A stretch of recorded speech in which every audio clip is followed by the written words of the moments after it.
ለማገልገል ነው የመጣው። ዝቅ ለማለት ነው የመጣው። እግር ሊያጥብ ነው የመጣው።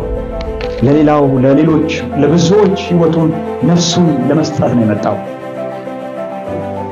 ከዛስ እኛ ምን እንሆን ዘንድ? የእግዚአብሔር ጽድቅ እንሆን ዘንድ። የእግዚአብሔር ጽድቅ ማን ነበር? ክርስቶስ ነበር። እኛ ደግሞ የማንችለው ከአቅማችን በላይ የሆነው አንድ ትንሽ ተራ ሰው ሆነን ሳለን ማለት ነው የእግዚአብሔር ጽድቅ መጣና ላያችን ላይ ተደፋ። አሁን አየህ፣ ሰማይ ሲያይ የሚያየው አንተን አይደለም። ሰማይ ሲያይ የሚያየው ወደ አንተ ሲመለከት የሚያየው የእግዚአብሔርን ጽድቅ ነው። ወደ ኋላ አይመለስም። ስለ ጸደቅ ትቀደሳለህ። ስለ ተቀደስክ ግን ህይወት አታገኝም። ህይወት የሚገኘው በማን ነው? በክርስቶስ ነው። አዎ እኛ እንከፈልን። አዎ እኛ ያዋጣነው ነገር የለም። እሱ ግን ህይወቱን ከሰማይ ወርዶ ተራ ሰው ሆኖ ተሰቃይቶ ተንገላቶ ተደርድቦ ተገርፎ እንደገና በመስቀል ላይ ተንጠለጠለ። በመስቀል ላይ ተንጠለጠለ። ለምን? እኛ ወደ ገዛ ገደል እንዳንገባ።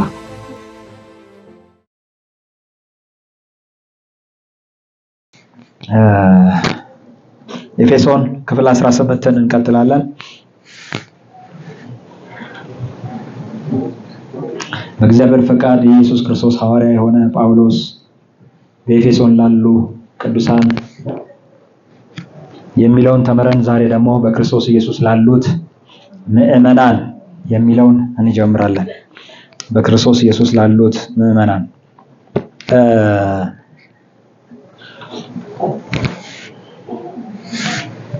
በክርስቶስ ኢየሱስ ላሉት ምዕመናን የሚለውን በኦሪጂናሉ የግሪክ ትርጉም ወይም በእንግሊዝኛዎቹ በኤንአይቪም ሆነ በኪንግ ጄምስ ትርጉም የምናገኝለት ምንድነው? በክርስቶስ ኢየሱስ ለታመኑት ነው የሚለው። በክርስቶስ ኢየሱስ ምን ላሉት? ለታመኑት ነው የሚለው። በክርስቶስ ኢየሱስ ለታመኑት፣ በክርስቶስ ኢየሱስ ላሉት ምዕመናን። ምዕመናን ምን ማለት ነው የሚለውንም እንትን አድርጌ ነበር። ምዕመናን ማለት አማኝ ማለት ነው። አሁን ቃሉ እየተቀየረ መጥቶ ይሆን አላውቅም። አሁን ምዕመናን የምንጠቀምበት እንደ አባል ነው መሰለኝ፣ ግን የቃሉ ትክክለኛ ትርጉሙ አማኝ ማለት ነውና በክርስቶስ ኢየሱስ ለታመኑት ነው የሚለው። በክርስቶስ ኢየሱስ ለታመኑት ነው የሚለው። የእግዚአብሔር ቤት ላይ ልክ ምን ልበላችሁ፣ አሁን ከአንድ ሱቅ ላይ ያለ እንትን አለ አይደል? ሱቅ ላይ ያለ ትመጣላችሁ። ከዛ በኋላ ይሄ ቸገረኝ፣ ይሄ እንደዚህ ነው ምናምን ትላላችሁ። ከዛ ልክ ከባለ ሱቁ ያን አውጥቶ ይሰጣችኋል። አሁን ለምሳሌ ምንድነው እግዚአብሔር አውጥቶ እንካ ይሄ እምነት ነው ብሎ ሰጠን። ይሄ እምነት ነው። ከዛ በኋላ ስለ እምነት አብራራልንና እሱ መለስ ብሎ ሌላ ላይ መጣ ሲል እኛ የለንም፣ ጠፍተናል። ከዛ እምነት እኮ ደግሞ ምን አለ? ተስፋ አለ አይደል? ተስፋን ይዞ ደግሞ ሲመለስ እንዴ ሰለሞን ምን ውስጥ ገባ? ጠፍተናል። በቃ እኔ ከተቀበልኩት እምነት ነው፣ በቃ እምነት ነው ምናምን ብለን እምነት ብቻ ምናምን ብለን አገሩን እያዳረስን በቃ እምነት ነው ምንድነው እንዴ? ኧረ የረሳው ነገር አለው እንዴ? የቀረ ነገር አለ? እስቲ ወደ ጎን ዞር በሉና ሰለሞን በሉ። ወደዛኛው ወደ ዞርና ደግሞ ሰልዬ በሉ። ጌታ የተባረከ ይሁን። እና አንድ ትምህርት ተምረን ስንጠፋ ያ ብቻ ይመስለናል። ሙሉ ካልያዝነው አስቸጋሪ ነው። ሙሉ ሊኖረን ይገባል። ዛሬ የማካፍላችሁ ቃል ደግሞ ሌላኛውን ክፍል ነው። እስከዛሬ ስለ ምንድነው በረጅም ሰፊውን ክፍል የያዘው ቅድስና ነበር አይደል? ዛሬ ደግሞ ስለ ጽድቅ እናወራለን ማለት ነው።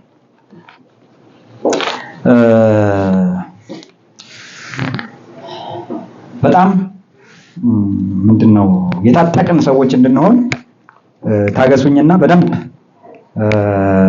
እንያቸው። በአሁን ምንድነው ሚዲያ ዘመን ስለሆነ ብዙዎቻችን ወደ የቤታችን ነው የሚመጣው፣ ወደ የእጆቻችን ላይ ነው የሚመጣው። እኛም ብዙ የምንናገረው ካለ ብዙ ልንደርስ እንችላለን። ስለዚህ ያንን በማሰብ አሁን መታጠቅ ግድ ነው። መታጠቅ ምንድነው? ግድ ነው። አሁን ግድ ነው በቃ። ምክንያቱም አልታጠቅም ብትል በክፉ የታጠቀ ይመጣልሃል። ስለዚህ መታጠቅ ግድ ነው።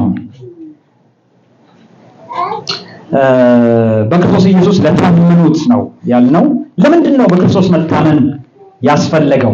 ለምንድን ነው ያስፈለገበት? በክርስቶስ ለምን ሰው ይታመናል? ለምንድን ነው በክርስቶስ የምንታመነው የሚለውን አንዳንድ ነጥቦች እያነሳን እንሂድ። አንደኛ፣ በአንዱ በአዳም ምክንያት ኃጢአት ወደ ሰው ልጅ ሁሉ ስለደረሰና የሰው ዘር ከፍርድ በታች ስላለ በክርስቶስ መታመን ግድ ነው። በአንዱ በአዳም ምክንያት ኃጢአት ወደ ሰው ልጅ ሁሉ ስለደረሰና የሰው ዘር ሁሉ ከፍርድ በታች ስላለ ነው በክርስቶስ የምንታመነው። ሮሜ ምዕራፍ 5 ቁጥር 12 ላይ ሮሜ ምዕራፍ 5 ቁጥር 12 ላይ ስለዚህ ምክንያት ኃጢአት በአንድ ሰው ወደ ዓለም ገባ። በስንት ሰው ገባ? በአንድ ሰው ወደ ዓለም ገባ። በኃጢአትም ሞት፣ ኃጢአትን ተከትሎ ደግሞ ሞት ገባ። እንደዚሁም ሁሉ ኃጢአትን ስላደረጉ ሞት በሰው ሁሉ ደረሰ ይላል ሮሜ ምዕራፍ 5 ቁጥር 12 ላይ። ከዛ ሮሜ ምዕራፍ 3 ቁጥር 23 ላይ ሁላችንም የምናውቀው ጥቅስ ሁሉ ኃጢአትን ሰርተዋልና የእግዚአብሔርን ክብር ጎድሏቸዋልና ይላል። ሮሜ ምዕራፍ 6 ቁጥር 23 ላይ የኃጢአት ደሞዝ ሞት ነውና የእግዚአብሔር የጸጋ ስጦታ ግን በክርስቶስ ኢየሱስ በጌታችን የዘላለም ሕይወት ነው ይላል። የኃጢአት ደሞዝ ምንድነው? ሞት ነውና። ስለዚህ ሞት ወደ እያንዳንዱ ሰው ስለገባ በክርስቶስ መታመን ግድ ነው። ሁለተኛ፣ ለምንድን ነው በክርስቶስ የምንታመነው? ጽድቅ ወደ ዓለም በአንዱ በክርስቶስ በኩል ስለገባ ነው። ኃጢአት በአንድ ሰው በኩል ገባ እንዳልነው ደግሞ ጽድቅም በአንዱ በኢየሱስ ክርስቶስ በኩል ነው የገባው። ሮሜ ምዕራፍ 5 ከ17 እስከ 19 በአንዱ በደል ሞት በአንዱ በኩል ከነገሰ ይላል። በአንዱ በደል ሞት በዛው በአንዱ በኩል ከነገሰ ይልቁን የጸጋ ብዛትና የጽድቅ ስጦታ ብዛት የሚቀበሉ በአንዱ በኢየሱስ ክርስቶስ በኩል በሕይወት ይነግሳሉ ይላል። እንግዲህ በአንድ በደል ምክንያት ፍርድ ለኩነኔ ወደ ሰው ሁሉ እንደመጣ እንዲሁ በአንድ ጽድቅ ምክንያት ስጦታ ሕይወት ለማጽደቅ ወደ ሰው ሁሉ መጣ። በአንድ ሰው አለመታዘዝ ብዙዎች ኃጢአተኞች እንደሆኑ እንዲሁ ደግሞ በአንዱ መታዘዝ ብዙዎች ጻድቃን ይሆናሉ። በስንቱ መታዘዝ? በአንዱ መታዘዝ።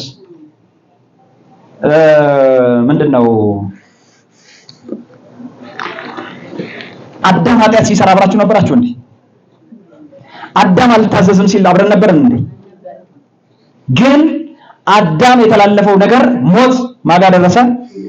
እኛ ጋር ደረሰ። ልክ እንደዚሁ ባልሰራው ነገር ሌላኛው ሰው ጋር እንደደረሰ እንዲሁ ባልሰራችሁት ነገር እንዲሁ ደግሞ በአንዱ መታዘዝ ብዙዎች ጻድቃን ይሆናሉ። ክብር ለጌታ ይሁን። በሌለንበት ማለት ነው።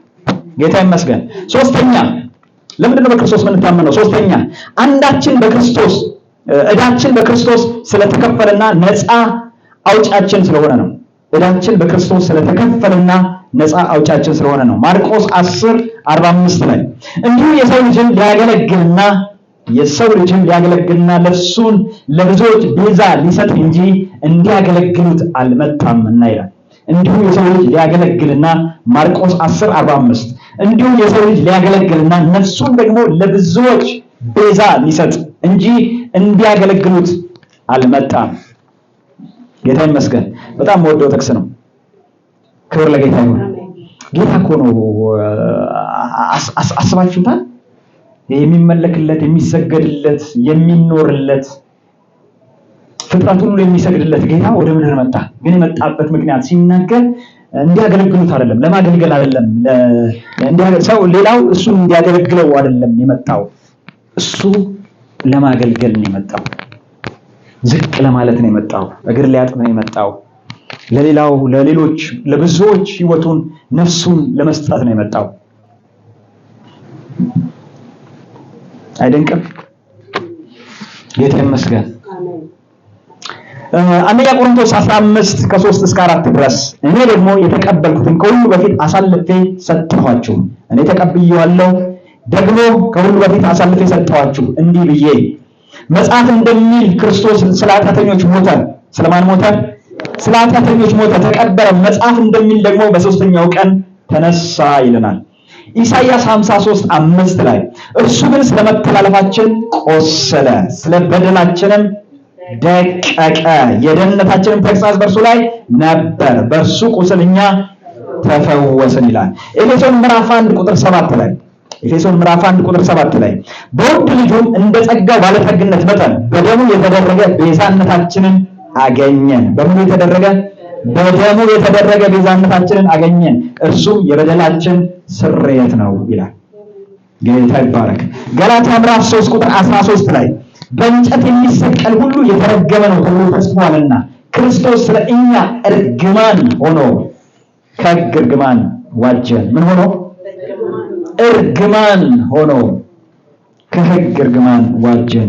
ፊልጵስዩስ ምዕራፍ 2 ከ6-8 ፊልጵስዩስ ምዕራፍ 2 ከ6-8 እርሱ በእግዚአብሔር መልክ ሲኖር ሳለ ከእግዚአብሔር ጋር መተካከልን መቀማት እንደሚገባ ነገር አልቆጠረም። ነገር ግን የባሪያን መልክ ይዞ በሰው ምሳሌ ሆኖ ራሱን ባዶ አደረገ። በምስሉ እንደ ሰው ተገኝቶ ራሱን አዋረደ፣ ለሞትም ይኸውም የመስቀል ሞት እንኳን የታዘዘ ሆነ። ከሞትም ሞት አለው። ክርስቶስ የሞተው የመስቀል ሞት ነው። የመስቀል ሞት ማለት ምን ማለት መሰላችሁ? የመስቀል ሞት ማለት ሰውየውን ለመግደል ብቻ አይደለም የሚታሰበው፣ ሰውየውን ለማሰቃየት ነው። ሰውየውን ለመግደል በሰይፍ መግደል ይቻላል፣ በጥይት መግደል ይቻላል፣ አንቆ መግደል ይቻላል። የተለያየ መግደያ መንገዶች አሉ። የመስቀል ግን በመስቀል ላይ እንዲሞት የሚፈለግበት ምክንያት ምንድነው? ህይወቱ ነፍሱ ከመውጣቷ በፊት እንዲሰቃይ ነው። ሞቱ ብቻ ሳይሆን ስቃዩ ስለሚፈለግ ነው። ክርስቶስ ከሞትም የመስቀል ሞት መረጣ ይለናል። ስለኛ ሞት ብቻ ሳይሆን ከሞትም የመስቀል ሞት ነው የመረጠው። ገላትያ ምዕራፍ 5 ቁጥር 1 ላይ በነፃነት የሚኖር ክርስቶስ ነፃነት አወጣን፣ እንግዲህ ጸንታችሁ ቁሙ፣ እንደገና በባርነት ቀንበር አትያዙ ይላል። አራተኛ በክርስቶስ ማመን ለምን አስፈለገን? አራተኛ ኢየሱስ ክርስቶስ በሰማይ እውቅና ያለው ብቸኛ አዳኝ ስለሆነ ነው። በሰማይ ብቸኛ እውቅና ያለው አዳኝ ስለሆነ ነው። ክብር ለጌታ ይሁን። ብዙዎች አዳኝ ነን ሊሉ ይችላሉ፣ እናድናለን ብለው ምስክርነት ሊያመጡም ይችላሉ። ተጨባጭ ነገርም ከጎናቸው ሊኖር ይችላል። ግን እርግጠኛ ነኝ በሰማይ እውቅና የላቸው። ኢየሱስ ክርስቶስ ብቻ ነው በሰማይ ምን ያለው እውቅና ያለው እንጂ ስለ ተአምራት ስለምናምን ከሆነ ስለ ተአምራት እንትን ምን እንደሆነ እንትን እንደዚህ ያደረገልን እንትን እንዳደረገችልን እንትን እንደሆነልን የሚል ልትሰሙ ትችላላችሁ። ሰማይ ግን የማያውቃቸው ኢየሱስ ክርስቶስ ግን በሰማይ የሰማይ እውቅና ያለው ብቸኛ አዳኝ ነው። ዮሐንስ 16 ኢየሱስ እኔ መንገድና እውነት ሕይወት ነኝ፣ በእኔ በቀር ወደ አብ የሚመጣ የለም አለ። ዮሐንስ 10:9 በሩ እኔ ነኝ፣ በእኔ የሚገባ ቢኖር ይድናል፣ ይገባልም ይወጣልም መሰማሪያም ያገኛል። በሩ ማን ነው? እኔ ነኝ። በሩ እኔ ነኝ። አለቀ በቃ። ጌታ ይመስገን። በሩ እኔ ነኝ። ግድ ነው በቃ። መግባት ከፈለጋችሁ ግድ ነው በክርስቶስ ማለፍ። በሩ እሱ ነው። በር ላይ ቆም ያለው አይደለም ያለው። በሩ እኔ ነኝ። በሩ ራሱ እኔ ነኝ። ወደድንም ጠላንም እዚህ ቤት ለመግባት በበር መግባታችን ግድ ነው አይደል? በበር ውስጥ ማለፋችን ግድ ነው። ክብር ለጌታ ይሁን። ሐዋርያት 4:12 ላይ መዳን በሌላ በማንም የለም እንድንበት ዘንድ የሚገባ ለሰዎች የተሰጠ ስም ከሰማይ በታች ሌላ የለምና ይላል። ከዚህ በፊት ስላወራሁበትም አንደኛ ጢሞቴዎስ ምዕራፍ 2 ቁጥር 5 ላይ አንድ እግዚአብሔር አለና፣ ስንት አለ? አንድ እግዚአብሔር አለና በእግዚአብሔርና በሰው መካከል ያለው መካከለኛ ደግሞ አንድ አለ። ሳይባል እባክህ አሜን። በእግዚአብሔርና በሰው መካከል አንድ አለ። አለ ብሎ ብዙ ሊያስቀምጡ ይችላሉ። የሰማይ ግን እውቅና የላቸው። ሰማይ የሚያውቀው በሰውና በእግዚአብሔር መካከል ያስቀመጠው አንድ ነው። እርሱም ሰው የሆነው ኢየሱስ ክርስቶስ ነው ይላል። አንደኛ ዮሐንስ ምዕራፍ 5 ቁጥር 11-12 አንደኛ ዮሐንስ ምዕራፍ 5 ከ11-12 እግዚአብሔር የዘላለም ሕይወት እንደሰጠን ይህን ሕይወት በልጁ እንዳለ ምስክሩ ይህ ነው። ልጁ ያለው ሕይወት አለው። ልጁ ያለው ሕይወት አለው። የእግዚአብሔር ልጅ የሌለው ሕይወት የለውም። መጽሐፍ ቅዱስ ቆራጥ ነው። ጌታ ይመስገን። ሮሜ ምዕራፍ 8 ቁጥር 1 ላይ እንግዲህ በክርስቶስ ኢየሱስ ላሉት አሁን ኩነኔ የለባቸውም ይላል። በክርስቶስ ኢየሱስ ላሉት አሁን ኩነኔ የለባቸውም። ዕብራውያን ምዕራፍ 7 ቁጥር 25 ላይ ዕብራውያን 7:25 ላይ ስለ እነርሱም ሊያማልድ ዘወትር በሕይወት ይኖራልና ስለዚህ ደግሞ በእርሱ ወደ እግዚአብሔር የሚመጡትን ፈጽሞ ሊያድናቸው ይችላል። ወደሱ የሚመጡትን ፈጽሞ ሊያድናቸው ይችላል። አምስተኛ ለምንድነው በክርስቶስ ምናምነው? የሰው ዘር ሊጸድቅ የሚችለው በክርስቶስ የመስቀል ስራ ብቻ ስለሆነ ነው። አምስተኛ ለምንድነው በክርስቶስ ማመን ያለብን? የሰው ዘር ሊጸድቅ የሚችለው በክርስቶስ የመስቀል ስራ ብቻ ስለሆነ ነው። ኤፌሶን ምዕራፍ 2 ከ8 እስከ 9 ኤፌሶን ምዕራፍ 2 ከ8 እስከ 9 ጸጋው በእምነት አድኗቸዋልና ይህም የእግዚአብሔር ስጦታ ነው እንጂ ከእናንተ አይደለም፣ ማንም እንዳይመካ ከሥራ አይደለም ይላል። ገላትያ ምዕራፍ 2 ቁጥር 16 ነገር ግን ሰው በኢየሱስ ክርስቶስ በማመን እንዲጸድቅ እንጂ በሕግ ሥራ እንዳይኖር አውቀን ልድገመው። ነገር ግን ሰው ገላትያ 2:16 ላይ ነገር ግን ሰው በኢየሱስ ክርስቶስ በማመን እንዲጸድቅ እንጂ በሕግ ሥራ እንዳይሆን አውቀን ሥጋን የለበሰ ሁሉ በሕግ ሥራ ስለማይጸድቅ እኛ ራሳችን በሕግ ሥራ ሳይሆን በክርስቶስ አምነት እንጸድቅ ዘንድ በክርስቶስ ኢየሱስ አምነናል ይላል ራሱ ጳውሎስ። እኛ ራሳችን አንዳንዶች ጳውሎስ ያድናል ይላሉ።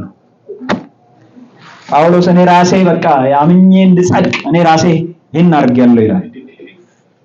ገላትያ ዮሐንስ 3:18 ላይ በእርሱ የሚያምን አይፈረድበትም፣ በማያምን በአንዱ በእግዚአብሔር ልጅ ስም ስላላመነ አሁን ተፈርዶበታል። ሮሜ ምዕራፍ 10 ከ9 እስከ 10 ኢየሱስ ጌታ እንደሆነ በአፍህ ብትመሰክር እግዚአብሔርም ከሙታን እንዳስነሳው በልብህ ብታመን ትድናለህ። ሰው በልቡ አምኖ ይጸድቃልና በአፉ መስክሮ ይድናልና። ሮሜ 6:23 ላይ የኃጢአት ደሞዝ ሞት ነውና የእግዚአብሔር የጸጋ ስጦታ ግን በክርስቶስ ኢየሱስ በጌታችን የዘላለም ሕይወት ነው። ቲቶ 3:5 እንደ ምሕረቱ መጠን ለአዲስ ልደት የሚሆን መታጠብና በመንፈስ ቅዱስ በመታደስ አዳነን እንጂ እኛ ስላደረግነው በጽድቅ ስለነበረ ስራ አይደለም። ዮሐንስ 3:16 በእርሱ የሚያምን ሁሉ የዘላለም ሕይወት እንዲኖረው እንጂ እንዳይጠፋ እግዚአብሔር አንድያ ልጁን እስኪሰጥ ድረስ ዓለሙን እንዲሁ ወዷልና። ዮሐንስ 5:24 እስከ 25 ዮሐንስ 5:24 እስከ 25 እውነት እላችኋለሁ ቃሌን የሚሰማ የላከኝንም የሚያምን የዘላለም ሕይወት አለው፣ ከሞትም ወደ ሕይወት ተሻገረ እንጂ ወደ ፍርድ አይመጣም። እውነት እላችኋለሁ ሙታን የእግዚአብሔርን ልጅ ድምፅ የሚሰሙበት ሰዓት ይመጣል፣ እርሱም አሁን ነው፣ የሚሰሙትን በሕይወት ይኖራሉ ይላል። ሮሜ ምዕራፍ 3 ከ24 እስከ 28 ሮሜ ምዕራፍ 3 ከ24 እስከ 28 ሁሉ ኃጢአትን ሰርተዋልና 23 ጀምረላችሁና ሁሉ ኃጢአትን ሰርተዋልና እግዚአብሔር ክብር ጎድሏቸዋልና በኢየሱስ ክርስቶስ በሆነው ቤዛነት በኩል እንዲያው በጸጋው ይጸድቃሉ። እርሱንም እግዚአብሔር በእምነት የሚገኝ በደሙ ላይ ማስተሰሪያ አድርጎ አቆመው። እግዚአብሔር ነው ያቆመው። ምን አድርጎ ማስተሰሪያ አድርጎ። ይህም በፊት የተደረገውን ኃጢአት በእግዚአብሔር ችሎታ ስለመተው ጽድቁንም ያሳይ ዘንድ ነው። ራሱን ጻድቅ እንዲሆን በኢየሱስ የሚያምነውን እንዲያጸድቅ አሁን በዚህ ዘመን ጽድቁን ያሳይ ዘንድ ነው። ትምክህት እንግዲህ ወዴት ነው? እርሱ ቀርቷል። በየትኛው ሕግ ነው? በስራ ሕግ ነውን? በእምነት ሕግ ነው እንጂ ሰው ያለ ሕግ ስራ በእምነት እንዲጸድቅ እንቆጥራለንና።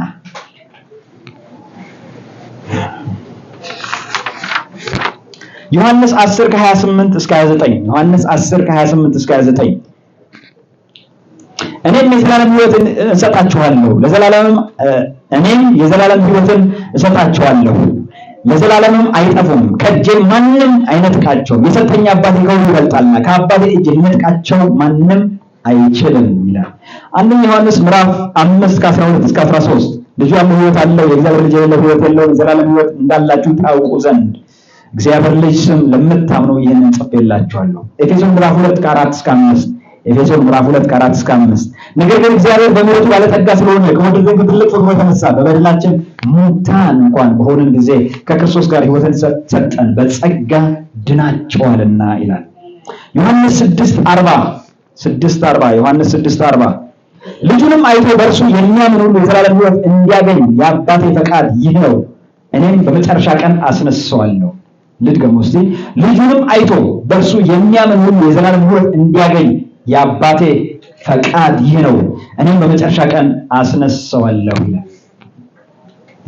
ዮሐንስ 3:15 ላይ ሙሴ በምድረ በዳ እባብን እንደሰቀለ እንዲሁ በእርሱ የሚያምን ሁሉ የዘላለም ሕይወት እንዲኖረው እንጂ እንዳይጠፋ የሰው ልጅ ሊሰቀል ይገባዋል።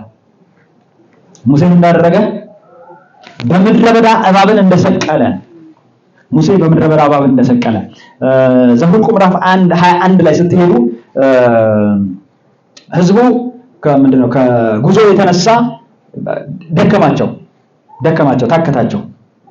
ከዛ ወደ ሙሴና ወደ አሮን መጥተው አጉረመረሙ። ይሄኛ እዚህ በምድረ በዳ የምታጠፉን ነው ወይ ያመጣችሁን?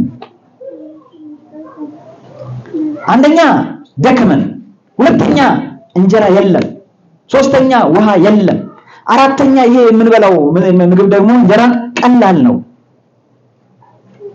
ልክ እንደ አበሻ ምግብ ነው መሰለኝ፣ ከበድ ያለ ነገር ነው እነሱ የለመዱት መሰለኝ። ልክ ፍርፍር ስትበላው ወጠር አድርጎ እንደሚይዝ ማለት ነው። ይሄ ሲበላ እንትን አይልም፣ በቃ ቀላል ነገር ነው። ይሄ አሁን ብዙ የሰው የፈረንጅ ምግብ አይስማማው። እኛ ጠንከር ያለ ነገር ነው እንትን ያለ የምንፈልገውና ዝም ብሎ አሁን መኮሮኒ ውስጡ ክፍት ተበልቶ አሁን ያሰው ያጠግባል ይላል። እና ይሄ ምንድነው ቀላል ነው አሉ። ቀላል የሆነ ምግብ ይሄ ሰለቸን፣ እንጀራ የለም ውሃ የለም ምናምን። እግዚአብሔር የኔ እባብ ላከባቸው እንዳለ ተነደፉ። እባቡ የነደፈው ደግሞ ሞት፣ ምንም መዳኛ የለም። በቃ ወደ ሙሴ ደግሞ ሽማግሌዎች ተላኩና መጡ። አንተንም አሮንንም እግዚአብሔርን በድለናል ይቅር በለን አሉት። ወደ እግዚአብሔር ጸልይልን አሉት። ወደ እግዚአብሔር ደግሞ ጸለየ። እግዚአብሔር ደግሞ እንደዚህ አለው፣ የናስ እባብን ስራና በዓላማ ላይ ስቀለው አለው። ምን ስራና? የናስ እባብ ስራና በዓላማ ላይ ስቀለው አለው። አሁን የናስ እባብ ለመስራት አንጥረኞች ኑ ተባሉ። አንጥረኞች ቶሎ በሉ የናስ እባብ ይሰራ ተባለ። የናስ እባብ ሲሰራ ይሄ ምንድነው? ይሄ እንትኑ የእባብ ቅርጽ ምናምን እንዲይዝ መጀመሪያ ምን መሆን አለበት? እንትኑ ነሐሱ ምን መሆን አለበት? መቅለጥ አለበት አይደል? በቃ መቅለጥ አለበት። ከዛ ምንድነው ይሄ ወናፍ እሳት ምናምን ውስጥ ይደረግና ከዛ ወናፍ በዛና በዚህ እየተደረገ ያራግቡታል እንዲቀልጥ ማለት ነው። ከዛ ይቀልጣል። ከዛ በኋላ የእባብ ቅርጽ ተይዞ ተሰራ፣ ተሰቀለ። አሁን ኢየሱስ ያለው ይሄንን ነው፣ እየተናገረ ያለው ይሄንን ነው። ከዛ እባቡ በዓላማ ላይ ተሰቀለና ያንን እባብ የሚያይ አለ ይድናል። ግማሹ እንዲህ ያለ ይመስለኛል። ምን ማለት ነው? የሆነ መርዝ ውስጥ የገብቶ አይተህ ትድናለህ ምን ማለት ነው? እነዚህ ሰዎች አሁን አበዱ እንዴ? የሆነች የሚቀመስ የሚጠጣ ነገር መርዙን የሚያከሽፍ ነገር ሳይሰጠን ወይ ደግሞ የሆነ ልዩ ነገር ምናምን እንትን ሳያደርግልን በቃ ያንን አይተህ ትድናለህ ምን ማለት ነው? ይቀልዳሉ፣ ይጫወቱብናል። በቃ ሊጨርሱ ሊፈቱን ነው። ሌላው ደግሞ አምነ መጣ። ምን አይቼ እድናለሁ? ምን በቃ ቀላል ነገር አይደል? መጣ፣ እባብ ነድፎታል፣ አየ፣ ዳነ። ክብር ለጌታ ይሁን። አሜን። አሁንም ኢየሱስ ሙሴ በምድረ በዳ ያንን እባብ በዓላማ ላይ እንደሰቀለ እንዲሁ የሰው ልጅ ይሰቀል ዘንድ ይገባዋል አለ። የሰው ልጅ ለመሰቀል አሁን ምን መሆን አለበት? ልክ እነኛ አንጥሮቹ ምንድነው በወናፍ ያንን እሳት አራግበው እንትን እንዳደረጉት ማለት ነው። እንደዛ ይመስለኛል። አንዴ እነ ጲላጦስና እነ ሄሮድስ፣ አንዴ ከጲላጦስ ወደ ሄሮድስ፣ አንዴ ከሄሮድስ ወደ ጲላጦስ፣ አንዴ ወደ ካህናት ምናምን፣ አንዴ ወደ ምን ሲሉ ማለት ነው እያራገቡ። ከዛስ ያ ነሐስ ደግሞ እንዲሰራ ምን ይደረጋል? ይቀጠቀጣል። እዛ እየቀለጠ ደግሞ እንደገና ይቀጠቀጣል፣ ቅርጹን እንዲይዝ ማለት ነው። ቀጠቀጡት። መጨረሻ ላይ ዓላማው ላይ ተሰቀለ፣ መስቀል ላይ ተሰቀለ። አሁን በሱ የሚያምን የዘላለም ሕይወት እንዲኖረው እንጂ እንዳይጠፋ የሰው ልጅ ይሰቀል ይገባዋል። አሁን ለሰዎች አንድ ነገር ተነገራቸው። በኃጢአት መርዝ በኃጢአት ሞት ለተነደፈው ሰው ልጅ አንድ ነገር ተነገረው። ክርስቶስን እይና ትድናለህ፣ ወደ ክርስቶስ ተመልከትና ትድናለህ። ምንም ሳልሰራ፣ ምንም ሳላመልክት፣ ምንም ሳልለፋ እንደዚህማ እንዴት ይሆናል? አንድ የዛኛው ቤት ዶክተር አንቱ የተባለ ሰውዬ ስሙን ብጠራላችሁ ማያውቀው ሰው የለም እዚህ ውስጥ። ምን አለ? ዝም ብሎ ይዳናል እንዴ አለ። አዎ ጌታ ይመስገን። የመጽሐፍ ቅዱስ ክብደቱ ቅለቱ ነው። እደግመዋለሁ። የመጽሐፍ ቅዱስ ክብደቱ ቅለቱ ነው። ቀላል ሆኖ ስለመጣ ነው ይከብደናል። እንትን ሳይል እንትን ሳይኖረው እኔ ሳላዋጣ ማ ሊሆን አይችልም እንላለን። ለምን? ስለቀለለ፣ ቀላል ሆኖ ስለመጣ። ኢየሱስ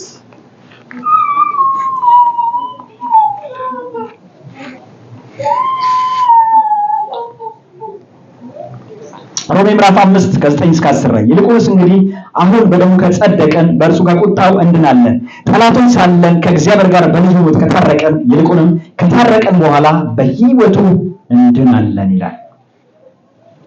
ገላትያ 2:21 ላይ የእግዚአብሔር ጸጋ አልጥልም፣ ጽድቅስ በሕግ በኩል ከሆነ የእግዚአብሔርን ጸጋ አልጥልም፣ ጽድቅስ በሕግ በኩል ከሆነ እንኪያስ ክርስቶስ በከንቱ ሞተ።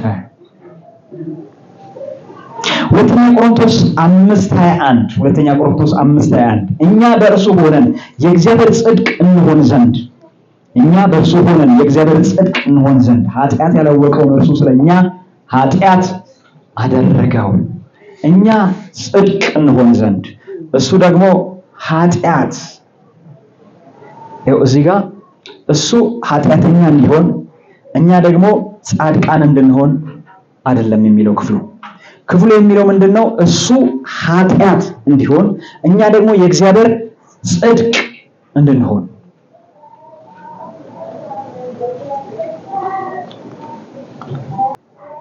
የዓለምን ኃጢአት በሙሉ ተጠቀለለና ማለት ነው ክርስቶስ ላይ ነው የተደፋው። ከዛ አሁን የሚያይ ሁሉ ሲያይ ክርስቶስን አይደለም የሚያየው። ይሄ የዓለም ኃጢአት በሙሉ ተጭኖበታል።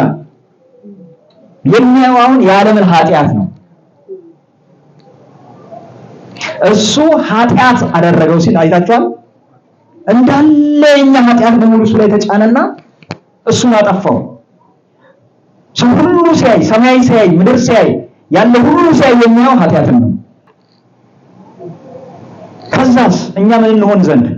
የእግዚአብሔር ጽድቅ እንሆን ዘንድ። የእግዚአብሔር ጽድቅ ማን ነበረ? ክርስቶስ ነበረ። አየህ፣ እኛ ደግሞ የማንችለው ከአቅማችን በላይ የሆነው አንድ ትንሽ ተራ ሰው ሆነን ሳለን ማለት ነው የእግዚአብሔር ጽድቅ መጣና ላያችን ላይ ተደፋ። ክብር ለጌታ ይሁን። አሁን አየህ፣ ሰማይ ሲያይ የሚያየው አንተን አይደለም። ሰማይ ሲያይ የሚያየው፣ ወደ አንተ ሲመለከት የሚያየው የእግዚአብሔርን ጽድቅ ነው። የተደፋብህን የእግዚአብሔርን ጽድቅ ነው። ከርቀት የሚታየው እሱ ነው። ክብር ለጌታ ይሁን።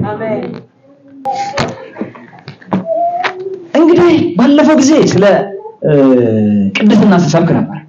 አሁን ደግሞ ተቃራኒ የሚመስል ስለ ጽድቅ እየሰበኩ ነው። ጽድቅና ቅድስና ምንድነው? በአማርኛ ብዙ እየተቀያየርን ስለምንጠቀማቸው ብዙም የተምታታ ነገርም አያለው። ምንድነው?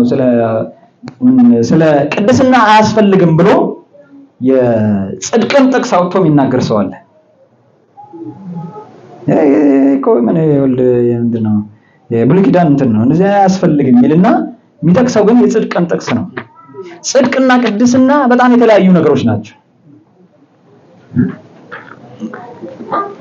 ጽድቅ የሚለው ቃል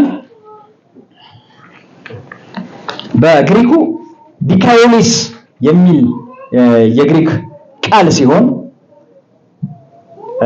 ቅድስና ደግሞ ሀጊዮስ ብለናል አይደል? ዲካዮሊስ የሚል የግሪክ ቃል ሲሆን ይህም ስለ መለኮታዊ ፍትህ፣ ስለ ትክክለኛነት በእግዚአብሔር ፊት ሕጋዊ ሆኖ ስለመቆም የሚናገር ቃል ነው። ልድገምላችሁ። ይህ ቃል ስለ መለኮታዊ ፍትህ፣ ስለ ትክክለኛነት፣ በእግዚአብሔር ፊት ሕጋዊ ሆኖ ስለ መቆም የሚናገር ቃል ነው። ጽድቅ። ቅድስና ደግሞ ከኃጢአት ስለመለየት፣ ስለ ሕይወት ንጽህና እና ለእግዚአብሔር ዓላማ ስለመለየት የሚያወራ ነው። እዚሁ ኤፌሶን ላይ ከምዕራፍ 1 እስከ ምዕራፍ 3 የምናገኛቸው የሚያወሩት ስለ ጽድቅ ነው። ከምዕራፍ 1 እስከ ምዕራፍ 3 የሚያወሩት ስለ ጽድቅ ነው። ከምዕራፍ 4 እስከ ምዕራፍ 6 የሚያወሩት ደግሞ ስለ ቅድስና ነው። መጽሐፍቶችም አሉ በአዲስ ኪዳናችን ውስጥ። የገላትያ መጽሐፍ የሚያወራው ስለ ጽድቅ ነው። የያዕቆብ መጽሐፍ የሚያወራው ስለ ቅድስና ነው።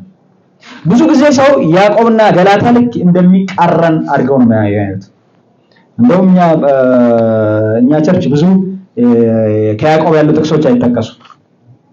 የሚጠቀሱት ከገላትያ ያሉ ጥቅሶች ናቸው። እዛኛው ቤት ደግሞ ከገላትያ ያሉ ጥቅሶች አይጠቀሱም። የሚጠቀሱት ከያዕቆብ ቤት ውስጥ ናቸው። ያዕቆብ ላይ እንዲህ ተብሎ ተጽፏል። ሁለቱ ግን የተለያዩ ነገሮች ናቸው። ያዕቆብ ስለ ቅድስና ያወራል፣ ገላትያ ስለ ጽድቅ ያወራል። ተመሳሳይ ሰዎችን እያነሱ ያወራሉ። በጣም የሚገርመኝ ነገር ማለት ነው። ለምሳሌ አብርሃምን ያነሳሉ። ሮሜ ምዕራፍ 4፣ ገላትያ ምዕራፍ 3፣ እንደገና ደግሞ ዕብራውያን ምዕራፍ 11 ላይ ስለ አብርሃም በአምኖ እንደጸደቀ ያነሳሉ። ያዕቆብ ላይ ስትሄዱ ደግሞ ይኸው አብርሃምን አንስቶ ማለት ነው ይሄንኑ ጥቅስ አንስቶ ያዕቆብ ምዕራፍ 2 ላይ ስትሄዱ ይሄንኑ ጥቅስ አንስቶ በእምነት ብቻ አይደለም በሥራም ነው አብርሃም የጸደቀው ብሎ እንደውም ሥራ የሌለው እምነት የሞተ ነው ብሎ በቃ እንዴት ነው ነገር ተብሎ ግብ ያስኪዳል። ሁለቱም የሚያወሩት ስለ እምነት ነው። ምን አልኩ? ሁለቱም የሚያወሩት ስለ እምነት ነው። ያዕቆብ እያወራ ያለው ምንድነው? እምነት ካለ አድርገዋ አለኝ ትላለህ አይደል? እምነት ይሄው ያሳ አድርገዋት አለ። እምነት አለኝ ብሎ ምንድነው? ወሬ ብቻ። በእግዚአብሔር የሚታመን ሰው በእግዚአብሔር ከታመንክ እንደታመነ ሰው ተመላለሳ።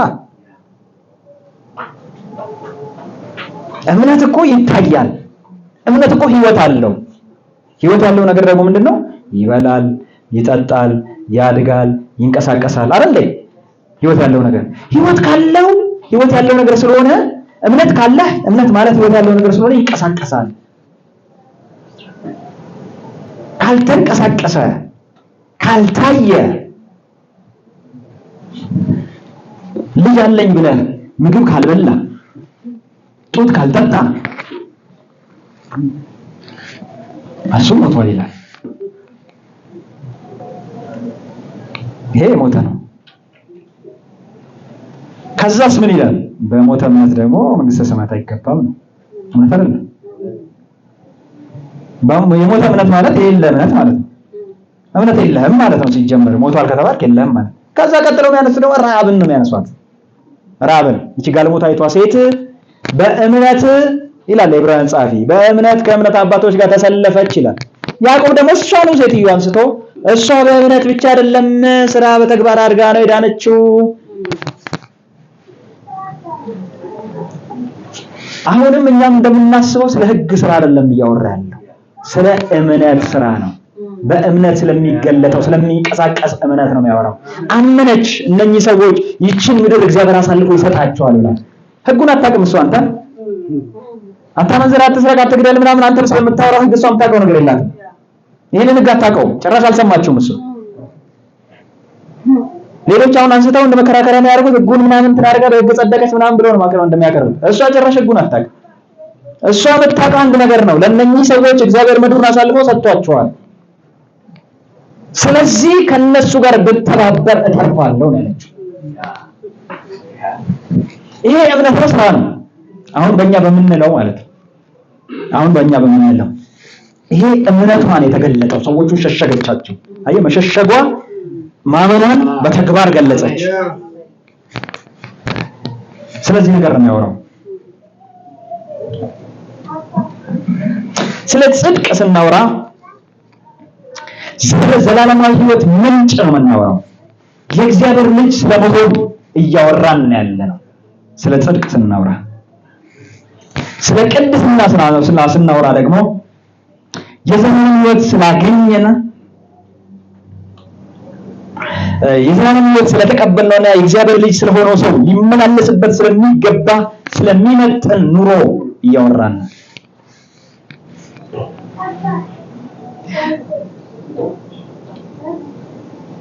ስለ ጽድቅ ስናወራ በእግዚአብሔር ፊት ስለመቆም እያወራን ነው። ስለ ቅድስና ስናወራ በእግዚአብሔር ፊት ስለሚገባ ስነ ምግባር እያወራን ነው። ሰው ሳይጸድቅ መቀደስ ማለት እንደሆነ ታውቃላችሁ?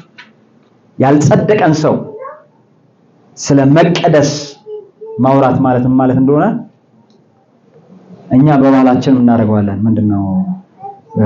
ሰው ሲሞት ሬሳ ምን ይደረጋል? ይታጠባል። ሬሳ ይታጠባል። ያልጸደቀን ሰው ስለ ቅድስና ማውራት ማለት ሬሳ እንደማጠብ ነው። ጥሩ ነው። ሬሳ መታጠብ ባህላችንም ስለሚፈቅደው ጥሩ ነው። ግን ህይወት ይሰጣል? ህይወት ይሆናል? ህይወት አይሆንም። ህይወት ለመሆን መጽደቅ ግድ ነው። ከጸደቀ በኋላ ህይወት ካለው በኋላ ነው ስለመታጠብ መወራት ያለበት። አንድ ሰው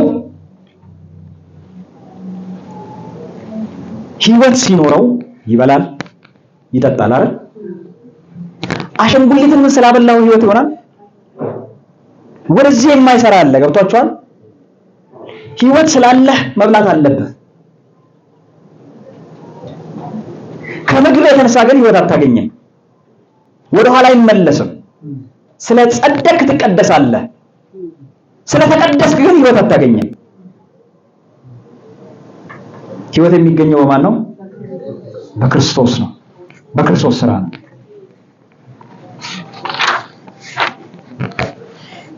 ባለፈው በጣም ይገርመኛል። 2 ጊዜ አንስቼው መልስ ሳልሰጥ ያለፍኩበት ክፍል አለ። ሉቃስ 7:28 ነው። 2 ጊዜ በሚቀጥለው በባለፈው መልስ ሳልሰጠው አለፍኩ ብዬ አንስቼው ተናግሬው እንደገና የዛነው ዕለት ያነሳሁት ዕለት እንደገና ሳልመልሰው ሄድኩኝ ማለት ነው። እላችኋለሁ ይላል 7:28 ላይ ሉቃስ 7:28 ላይ እላችኋለሁ ከሴቶች ከተወለዱት መካከል ከመጥምቁ ዮሐንስ የሚበልጥ ማንም የለም፣ በእግዚአብሔር መንግስት ግን ከሁሉ የሚያንሰው ይበልጠዋል አለ። ስለዚህ ዮሐንስ ለምንድነው ከሁሉ የሚያንሰው በእግዚአብሔር መንግስት የበለጠው? ከሴት ከተወለዱት እንደ ዮሐንስ ያለ የለም ተብሎለት ክርስቶስ ራሱ መስክሮለት፣ በኋላ ግን ለምንድነው መልሶ እንደገና በእግዚአብሔር መንግስት የሁሉ ታናሽ እሱን ይበልጠዋል ያለው ብለን ጠይቀን 2 ጊዜ ጠይቀን 2ቱም ጊዜ ረስቸው ሳልመልስ ወርጃለሁ። በዚህ ሁላ ጊዜ ውስጥ ግን መልሱን ያገኘ ሰው አለ?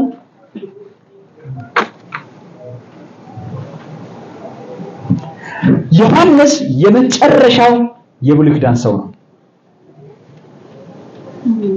ብሉይ ኪዳን ሲደመደም የተደመደመው በዮሐንስ ነው። አንዳንድ ሰዎች ክርስቶስም የብሉይ ኪዳን የመጨረሻው ሰው ነው የሚሉ ስብከቶች ገጥመውኛል። እኔ በዚህ አልስማማም።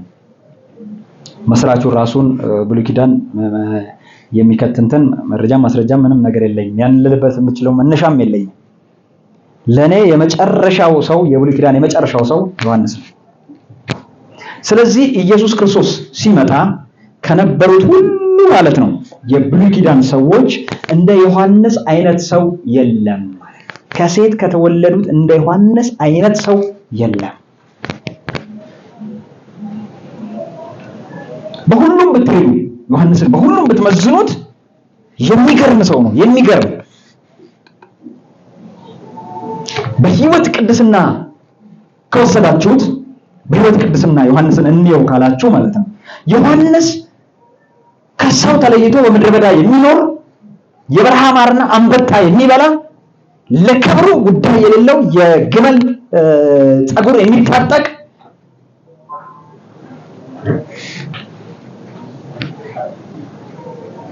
ስለ አገልግሎቱ ከመጣችሁ ማንንም የማይፈራ ንጉሡም ራሱ እንደዚህ ብሎታል። አንተ የወንድምህን ሚስት ልታገባ አይገባህም አለው። ለምን? በእኔ ዘመን እንደዚህ አይደረግም። ክብር ለጌታ ይሁን። ንጉሡ እኮ በጌታ አይደለም። ንጉሡ አይሁዳዊ አይደለም፣ የግሪክ ሰው ነው፣ አሕዛብ ነው። አይደረግም አለው። ስለ ጽድቅ ብትሄዱ ዮሐንስን መነጋገር አትችሉም። የተለየ ሰው ነው። መልእክቱን ብትሄዱ የተሰጠው ሚሽን የክርስቶስን መንገድ መጥረግ ነው። ለማንም ይሄ አገልግሎት አልተሰጠው፣ ለዮሐንስ ነው የተሰጠው። ስለዚህ ዮሐንስን በሁሉም መስፈርት ብታዩት ከሴቶች ሁሉ ከተወለዱት የዮሐንስን የሚያክል የለም ቢባል እውነት ነው ብላችሁ ነው የምታልፉት። ችግሩ በእግዚአብሔር መንግስት ከሁሉ የሚያንሰው እሱን ይበልጠዋል የሚለው ጉዳይ ነው።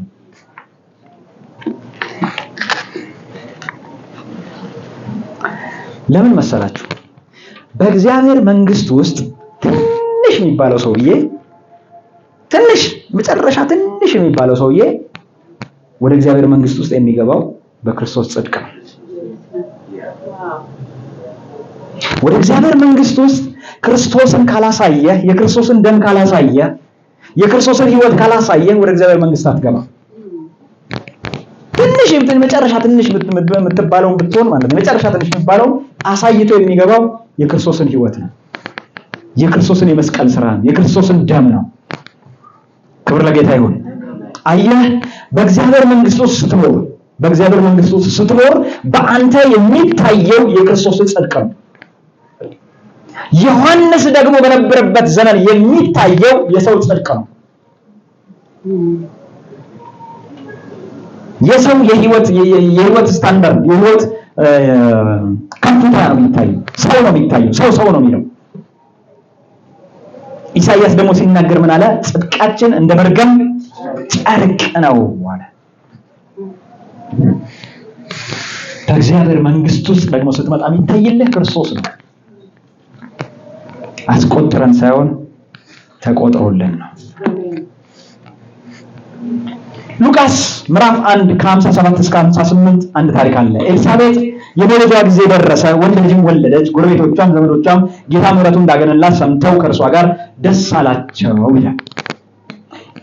ኤልሳቤጥና ዘካርያስ በምዕራፍ 1 ላይ ሲጀመር፣ ሉቃስ ምዕራፍ 1 ላይ ሲጀምር ስለ ኤልሳቤጥና ስለ ዘካርያስ ስለ እግዚአብሔርን ስለሚፈሩ ስለ ቅድስናቸው፣ ስለ ህይወት ኳሊቲያቸው መዓት ነገር ያወራል። እንደገናም ደግሞ መልአክ ተገልጦለት ልጅን እንደሚሰጠው በዛው ክፍል ላይ እናያለን። ስላላመነም ዲዳ አድርጎት እንደሄደም እናያለን። ሲወጣም እየጠቀሳቸው እንደተናገረ እናያለን። እስራኤላውያንና ጎረቤቶቿና ግን ዘመዶቿ የሚያውቁት አንድ ነገር ነው። እኛ ይሄንን እናውራ እንጂ እነሱ ግን የሚያውቁት አንድ ነገር ነው። ምንድነው የሚሉት? ጎረቤቶቿም ዘመዶቿም ጌታ ምሕረቱን እንዳገነነላት ሰምተው ምን አልኩ? ጌታ ምሕረቱን እንዳገነነላት ሰምተው። አየህ፣ በራስ ቅድስና፣ በራስ ጽድቅ፣ በራስ ምናምን የትም እንደማይካሄድ ራሳቸው እስራኤላውያን ያውቁታል። ስለዚህ ይህንን ያገኘችው ይህንን የተቀበለችው ከምን የተነሳ ነው አሉ?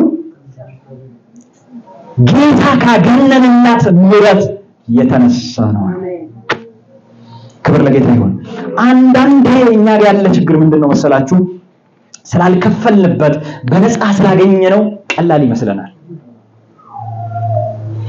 አሁን ስለ አየር አሳስቧችሁ ያውቃል? አንድ 80 ዓመት ሰው ናቸው አሉና ሆስፒታል ውስጥ ገብተው አንድ አዳር አድረው ወጡና ከዛ ጠዋት ሲወጡ $500 ተጠየቁ። ለኦክሲጅኑ ማለት ነው። ኦክሲጅን ተጠቅመው ነበር። $500 ተጠየቁ። ከዛ በኋላ ሰውየው ስቅስቅ ብለው አለቀሱ። ምን አባባ ብር የለዎትም እንዴ እኛ እንክፈልሎት ምናምን አሏቸው ሐኪሞቹ ማለት ነው። አይደለም ልጄ ያሉት እናንተ ለአንዲት አዳር 500 ብር አስከፈላችሁኝ። እግዚአብሔር ግን ያለፉትን 80 ዓመታት በነፃ ሲሰጠኝ አንድ ቀን አመስግኜው አላውቅም። ይሄን ያስለቀሰኛል። በጣም ይገርማችኋል። ውድ ነገሮች በነፃ ናቸው። እንደው ዋጋ የሚጠይቁ ነገሮች ርካሾች ናቸው። ውድ ነገር በነፃ ነው። ጌታ ራሱ ነው የሚሰጠው። ክብር ለጌታ ይሁን። አንድ ታሪክ ልንገራችሁና በዚህ ታሪክ ዛሬ እንጨርስ።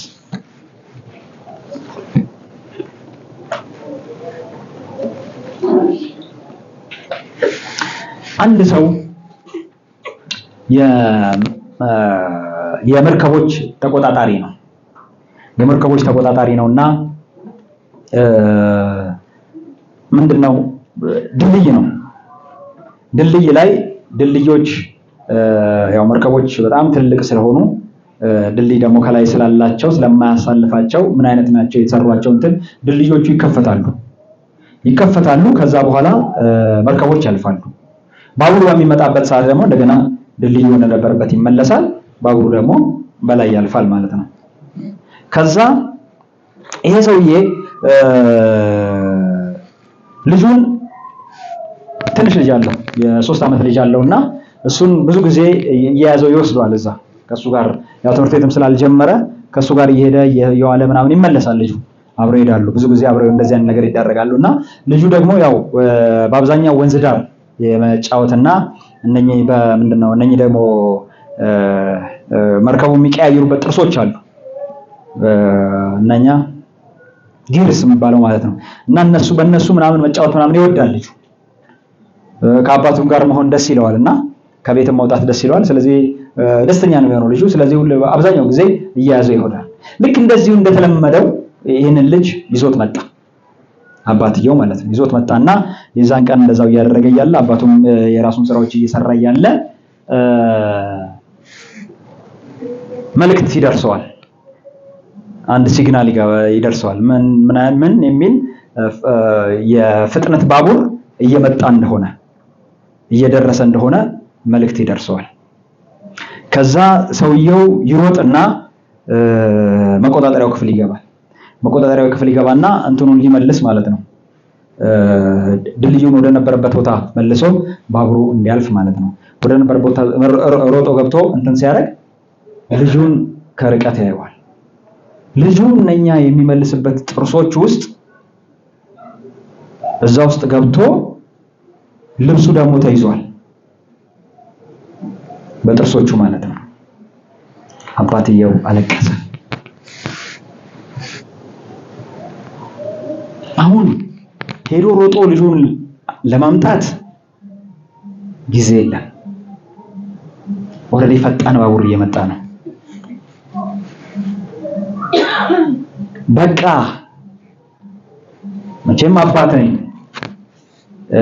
ልጄን ደግሞ አልገለውም፣ አይኔ እያየ የወለድኩትን ልጅ አልገለም ካለ ደግሞ በመቶዎች የሚቆጠሩ በባቡር የሚመጡት እዛ ወንዝ ውስጥ ሊገቡ ነው።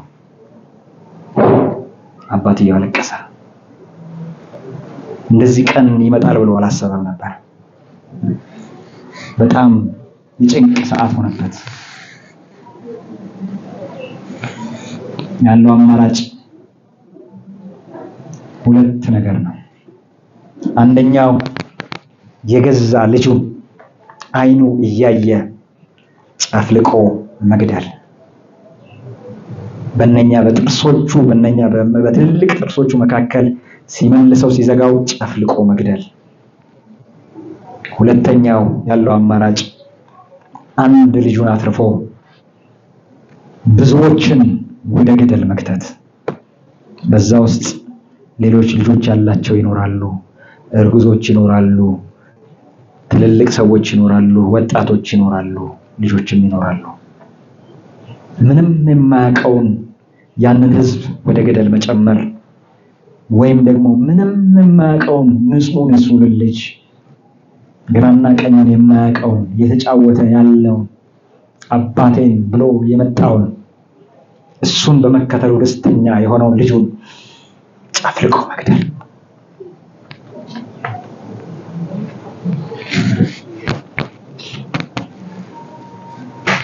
አባትየው እያለቀሰ የገዛ ልጁን የአብራኩን ክፋይ ሕይወቱን ቢሰጠው ደስ የሚለው ልጁን ስለ ብዙዎች ሲል ስለ እነሱ መዳን ሲል አይኑ እያየ ጨፍልቆ ገደለው።